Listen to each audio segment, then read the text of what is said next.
E aí, meus alunos do terceiro ano, beleza? Como estão no confinamento aí? Então, pessoal, como tá difícil, né? Momento complicado pra gente. A gente não tá podendo dar aula presencial, então eu tô tentando, de alguma forma, montar algumas aulas, né? Vou virar até YouTube agora. E vou postar minhas aulas também. A aula de hoje a gente vai falar um pouco sobre o conceito de ácido e base, né? E existe pelo menos uns 3 ou 4 conceitos. A gente vai ficar com um, que é a definição de arrênios para ácidos e bases. Vamos ficar com essa definição porque eu acho que ela atende melhor na questão da química inorgânica. Então, para arrênios, ácido é uma substância que em solução aquosa vai liberar o íon H+, né? E bases são substâncias que em solução aquosa liberam o íon OH-, ou hidroxila, né? Um ácido reage com uma base, né? Uma neutraliza o outro, né? E, respectivamente, como um ácido e uma base de arrênio, ocorre o processo de dissociação iônica quando acionado a um volume de água, né? A gente vai aparecer um exemplo aí para vocês, né, que é uma reação entre um ácido forte e uma base forte, que é o hidróxido de sódio, que é uma base forte, com um ácido clorídrico. Vocês podem ver aí, tem a definição de arrênio, né, para ácido e base, que vocês estão vendo. E depois de ver essas definições, a gente vai trabalhar com a escala de pH, que tem a ver com ácido e com base, né? Quando a gente tem uma solução muito alcalina, né, muito básica, o pH é alto, acima de 7. Quando a gente tem uma solução muito ácida, o pH é abaixo de 7. Está aparecendo aí uma escala de pH para vocês e o exemplo de algumas substâncias, né, até algumas que a gente até conhece, né, e o pH dessas substâncias. Tem um exemplo aí do limão, né, que é ácido, né? O vinagre, tem um ácido acético no vinagre, tem o ácido cítrico no limão, né? Tem exemplo aí do ácido clorídrico, chuva ácida, né? Aí tem aí a escala de pH. Algumas substâncias com pH acima de 7, que são consideradas substâncias alcalinas, ou base, né? Nós temos sabonete, né? Leite magnésio, né? Que também é muito utilizado como antiácido, amônia, né? E são alguns exemplos para vocês já terem uma noção quando a gente começar a trabalhar com os cálculos de pH. E a reação entre um ácido e uma base é uma reação de neutralização, é conhecido como uma reação de neutralização, né? E sempre vai formar sal e água, né? Então, uma reação entre um ácido e uma base vai sempre formar sal e água, né? Aí depende do tipo de sal que vai formar, se é um sal neutro, se é um sal alcalino ou se é um sal ácido, vai depender muito do tipo de ácido e do tipo de base que estiver envolvido na reação, né? E se a gente tiver na reação um ácido fraco e uma base forte, reagindo um com o outro, aí a gente vai ter aí a formação de um sal alcalino, um sal básico. Se a gente tem um ácido forte e uma base fraca, vai formar um sal ácido. Se a gente tem, como no caso que está aparecendo aí para vocês, ó, uma reação entre o ácido clorídrico e o hidróxido de sódio, que é um ácido forte e uma base forte, aí vai formar um sal neutro. Isso quer dizer o quê, pessoal? O sal, um sal neutro, por exemplo, quando você dilui em água, ele não vai modificar o pH. O pH que tiver na água vai continuar. Mas se você pegar um sal ácido e você diluir na água, ele vai diminuir esse pH. Se você pegar um sal alcalino e diluir na água, ele vai aumentar esse pH. Vai aparecer para vocês aí alguns exemplos, né, de reações de neutralização.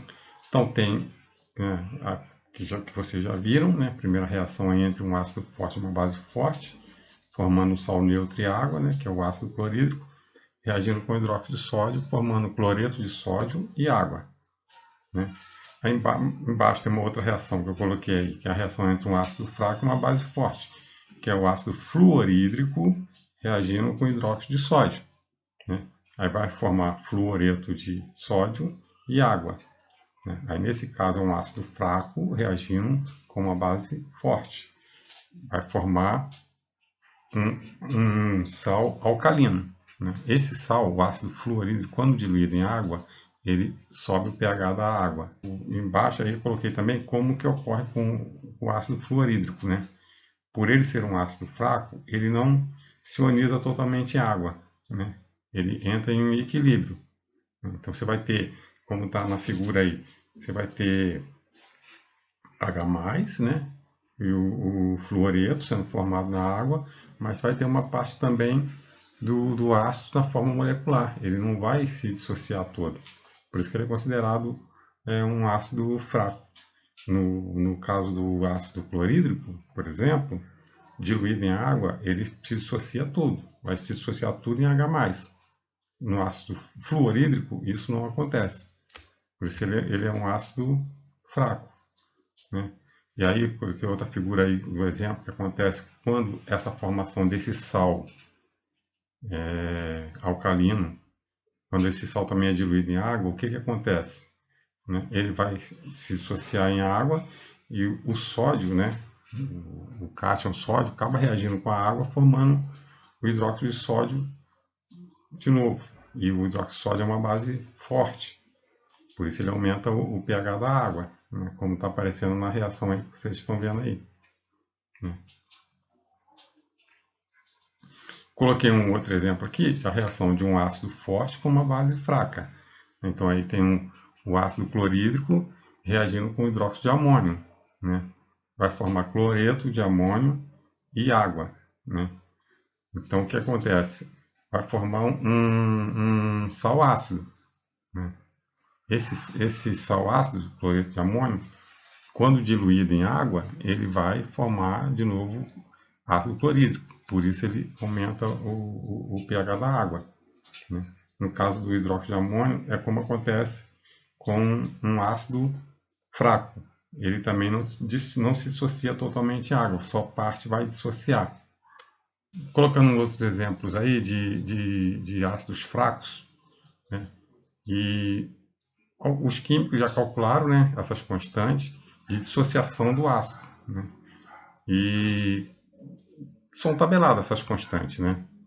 Todos os ácidos fracos têm uma constante, né? Essa é a quantidade de íons que se dissocia, né, em água. Aí a gente tem um exemplo aí do ácido cianídrico, né, o ácido acético, e tem a sua constante do lado, né? E só para vocês gravarem, né, na cabeça é o seguinte, né, quanto menor for a constante do ácido, mais fraco esse ácido é. Então, menos ele dissocia em água, né? Aí eu coloquei um exemplo aí, na tabelinha abaixo, 4 ácidos, né? O ácido nitroso, o ácido acético, o ácido hipocloroso e o ácido cianídrico, né? Desses ácidos aí, o mais fraco é o ácido cianídrico, né? Porque a constante dele é 4 vezes 10 a menos 10. Então é bem pequena a constante dele. Então ele dissocia pouco em água, né? E o mais forte desse, ou menos fraco, né, seria o ácido nitroso, né, que é 5 vezes 10 a menos 4. Né? Então esse aí ele dissocia mais em água. O número da constante, quanto mais próximo de 1, mais forte o ácido, ou menos fraco, né? No caso, por exemplo, uma constante 1 indica o quê? Que ele se dissocia completamente em água. Então, pessoal, continuando com a nossa aula aqui sobre ácidos fracos e constantes dos ácidos, vamos pegar um exemplo aqui, né? Vamos falar do ácido acético, que é o ácido presente no vinagre, né? Aí, como está aparecendo para vocês aí, a reação dele, né? Aí você tem o ácido na forma molecular e depois, quando ele é diluído em água, ele vai liberar H+, e acetato, né? Em água. Só que ele não se dissocia totalmente, né? Uma parte vai ficar na forma molecular. E aí, se a gente prepara uma concentração em mol, né? Mol por litro. A gente prepara uma concentração. A gente vai esperar que aquela concentração toda seja de H+, né? Se dissocie tudo. Mas só que isso não acontece, né? E aí, como que a gente consegue calcular? Então, sabendo da constante do ácido, né? Embaixo tem a fórmula, né? Ka é igual o, o hidrogênio, né? Dissociado, H+ dissociado, né?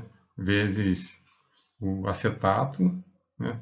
Sobre o ácido molecular, né? E aí a gente sabendo do, da constante desse ácido, a gente consegue calcular qual vai ser a verdadeira concentração dele depois dele diluído. Então, esse exemplo é um exercício aí, como exemplo, né?